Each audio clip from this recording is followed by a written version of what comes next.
अस्सलाम वालेकुम viewers and welcome to the Urdu world. आज की वीडियो का हमारा टॉपिक है Sultan Salahuddin Ayyubi. Sultan Salahuddin Ayyubi 1138 में पैदा हुए। उनका ताल्लुक कुर्द नस्ल से था, तहम उनके वालिद नजमुद्दीन अज़रबैजान के रहने वाले थे। वो जवानी में बगदाद चले आए, जहाँ अपनी जहनी सलाहियत और जिस्मानी काबिलियत से उन्हें किला तकरेत के किलादारी का मनसब मिल गया। लेकिन उन्हें किलादारी छोड़नी पड़ी और वो मुसीबत और परेशानी के आलम में अपने छोटे भाई असदुद्दीन शेरकोह को साथ लेकर मौसिल के हाकिम अताबिक शहीद जंगी के पास चले गए। अताबक के मानी अतालीक के हैं। असल में हुकूमत इन गुलामों की थी जिन्हें सल्जूकियों ने अपने वसी व अरीज़ सल्तनत के दूर दराज इलाकों में फ़ौज के मुख्तलिफ मुनासिब पर मुकर्रर करने के लिए ख़रीदा था। जब सलातीन सलाजका कमज़ोर हो गए और खाना जंगियों से सल्तनत की बुनियादें हिलने लगी और यही ग़ुलाम जिन्हें अताबक कहा जाता है शहज़ादेगान सलाजका के सियासी अतालीक बन गए और थोड़े ही दिनों बाद अपनी हैसियत से फ़ायदा उठाकर सल्तनत के मालिक बन गए। सुल्तान सलाहुद्दीन अय्यूबी तकरेत नामी एक शहर में जो बगदाद और मौसिल के दरमियान दरियाए दजला के मगरबी किनारे पर आबाद है 1138 में पैदा हुए। जिस ज़माने में उनके वालिद नजमुद्दीन को किलादारी सौंपी गई, उनकी उम्र उस वक्त 11 बरस थी। ये ज़माना मिस्र में फातिमियों की खिलाफत और बगदाद में अब्बासियों की खिलाफत का था। मिस्र के वज़ीर शादिर और मिस्र के साबिक वज़ीर ज़रगाम के दरमियान मार्का आराई हुई, जिसमें शादिर ने शिकस्त खाई और बजाय मिस्र के फिर दमश्क के हाकिम अमादुद्दीन के बेटे नूरुद्दीन जंगी के पास चला गया। नूरुद्दीन जंगी ने उसकी बड़ी इज़्ज़त अफजाई की और उसकी मदद के लिए असदुद्दीन शेरकोह को फ़ौज देकर मिस्र की तरफ रवाना कर दिया। इस लड़ाई के बाद असदुद्दीन शेरकोह अपने भतीजे सुल्तान सलाहुद्दीन के हमरा दमश्क वापस आ गया और शादिर नहायत शान व शौकत से मिस्र में वजारत का काम फिर से करने लगा। शादिर ने सुल्तान नूरुद्दीन जंगी से वादा किया था कि लड़ाई में कामयाब होने पर फ़ौज कशी का खर्च और मिस्र की आमदनी का तीसरा हिस्सा असदुद्दीन शेरकोह को पेश करेगा। लेकिन अब वो अपने वादे को भूल गया और फ्रांस को अपना दोस्त बना लिया। जब सल्तनत को शादिर की बदअहदी और फ्रांस के ईसाइयों से दोस्ती का पता चला तो उन्होंने असदुद्दीन शेरकोह और इसके साथ उसके बहादुर भतीजे सलाहुद्दीन को फ़ौजें देकर मिस्र की तरफ रवाना कर दिया और ख़ुद फ्रांस की तरफ चल पड़ा। असदुद्दीन शेरकोह और सलाहुद्दीन ने मिस्र और फ्रांस की फ़ौजों का खूब डटकर मुकाबला किया, हत्ता के सबको मार भगाया। यहाँ से फारिग होकर असदुद्दीन ने सिकंदरिया का रुख किया और उसे फ़तह करके सलाहुद्दीन को वहीं छोड़कर आगे बढ़ गया और शहर सईद में जाकर ठहर गया। 2 महीने बाद शादिर ने सिकंदरिया के ईसाइयों से मिल मिलाकर और शेरकोह के ख़िलाफ़ साजिश करके सिकंदरिया पर चढ़ाई कर दी।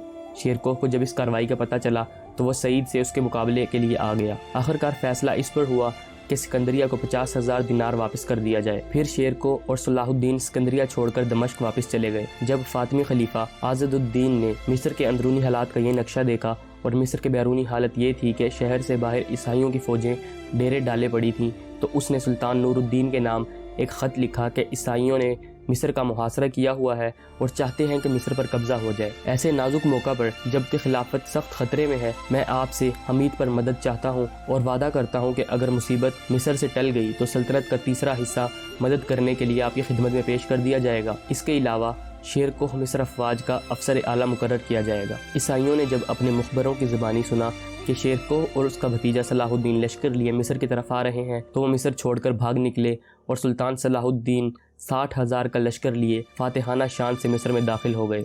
मगर असदुद्दीन शेरकोह को वजारत पर फाइज होने के बाद कुछ दिन तक जीने का मौका नसीब हो सका। 1188 में दुनिया से चले गए, मगर जाते हुए अपनी गैर मामूली शुजाअत और अंदाज़े तदब्बुर की धाक ज़रूर दिलों पर बिठा गए। फातिमी खलीफा आज़द ने तमाम दावेदारों को नज़रअंदाज करते हुए मिस्र की खिलाफत का कलमदान सिर्फ सलाहुद्दीन के सपुर्द कर दिया और मुल्कुल नासिर का खिताब दिया। सलाहुद्दीन ने वजारत की मसनद पर बैठते ही सबसे पहला काम ये किया कि इसके चचा शेरकोह ने जिस कदर दौलत जमा की हुई थी सब की सब शाम के लश्कर में तकसीम कर दी और मिस्र के ख़जाने से भी मिस्र की फ़ौज की तालीफ़ कलूब के लिए मालो दौलत और जागीरें अता की। इसके अलावा फ़ौजी अफसरों के ओहदों में भी तरक्कियाँ की। सलाहुद्दीन की वजारत में जो सबसे बड़ा कारनामा अंजाम दिया गया वो ये था कि रईत की जान व माल की हिफाजत और उनके हकूक़ का ख़ास ख्याल रखा गया। इन पर अदालत के दरवाजे हमा वक्त खोल दिए। इन कामों से अवाम के दिलों में सलाहुद्दीन की मोहब्बत ने घर कर लिया। मुसलमानों की बाहमी नाइत्तफ़ाक़ी के सबब जो इलाके मुसलमानों के हाथ से निकल गए, जब उनके वापस लेने की आरजुएं सलाहुद्दीन के दिल में चटकियाँ लेने लगी तो सलाहुद्दीन एक फ़ौजी मुंतज़म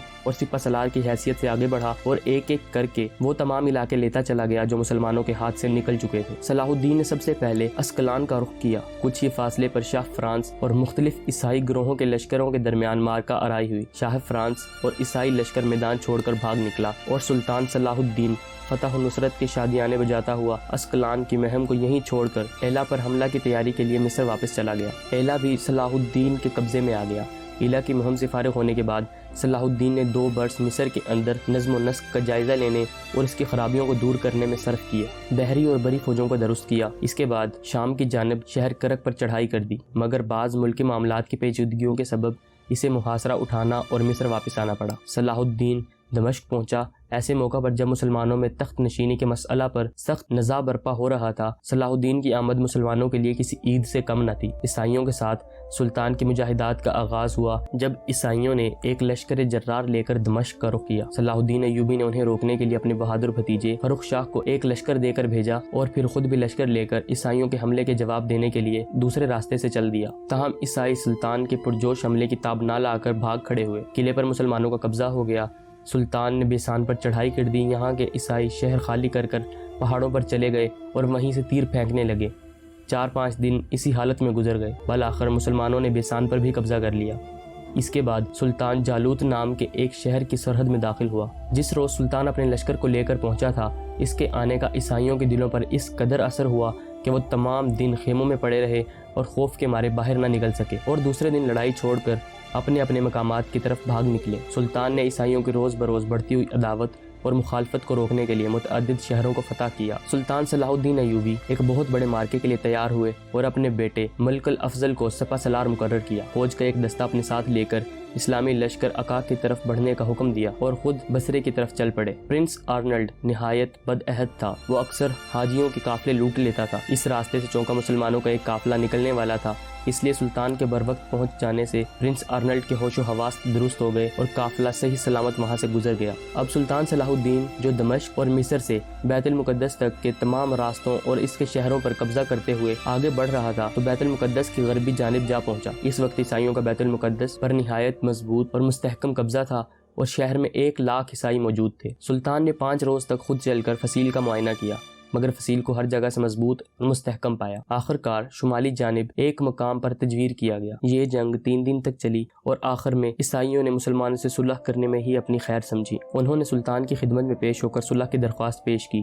اس موقع پر سلطان نے عفو درگزر کرنے کو انتقام لینے پر ترجیح دی اور حکم دیا کہ فی مرد 10 دینار، فی عورت 5 دینار اور فی بچہ 2 دینار فدیے کے طور پر لے کر بیت المقدس کے تمام عیسائیوں کو رہائی دی جا سکتی ہے۔ اس کے علاوہ جو شخص اپنی رضا و رغبت سے مسلمان ہونا چاہے تو وہ اسلام قبول کر کے ہمارا بھائی بن سکتا ہے۔ اس کے حقوق بھی وہی ہوں گے جو ہمارے ہیں۔ اس کے بعد سلطان دمشق واپس آ گیا اور دمشق انہیں اس قدر پسند آیا کہ پھر کبھی مصر جانے کا خیال نہیں کیا۔ 1193 میں سلطان اپنے خالق حقیقی سے جا ملے۔ ویورز، ہم امید کرتے ہیں کہ آپ کو یہ ہماری ویڈیو پسند آئی ہوگی۔ مزید ایسی ویڈیوز دیکھنے کے لیے چینل کو سبسکرائب کر لیں اور نوٹیفیکیشنز بھی آن کر لیں تاکہ آپ کو ہماری آنے والی ویڈیوز بر وقت ملتی رہیں۔ اگلی ویڈیو تک کے لیے اللہ نگہبان۔